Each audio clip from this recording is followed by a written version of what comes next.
Size güzel vallahi. Hayat size güzel. Şükür biraz da bize güzel olsun. Birisi kocasının emekli maaşını, öbürü babasının emekli maaşını. Senin hayatını çok istiyorum. Gel de hiç tokuş edelim. Eğer bir gün dayanır. Gel. Bir şey diyeceğim. Sen dayına dayan.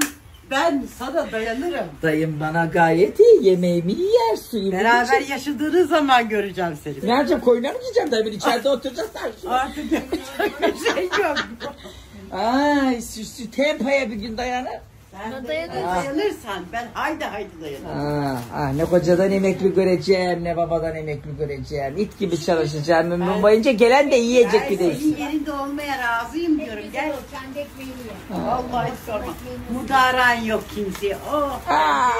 Elim boş, götüm yaş. Biz senin gibi olsam var ya. Oh. Dünyanın parmak kadar. Aynen. Canım halam, o kadar özlemişim ki. Nerede halam? Halam. Ah kurban olurum. Neye gülüyorsun kız? Sen halam derken ben açtım ya. Hala.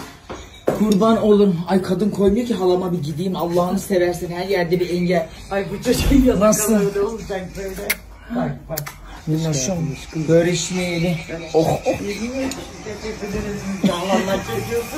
O yabancı değil ki, halamdır. Aynı Biberini kandan. de almış gelmiş. Yengem dedi ki Selma dedi bize bir şey vermez dedi. O yüzden elime tavuğu tutuşturdu. Oysa ki benim halam. Halamın küçük botanik bahçesi bakın. Ay. Sen neredesin? Sen neredesin? Ben koşturuyorum aşağı. Görüşmeyeli. Ay ama. Ver o güzel elektriğini bana. Gözü götürmüyor zaten. Kızım bunlar seni çekemiyor. Çekemiyor minik kuşu.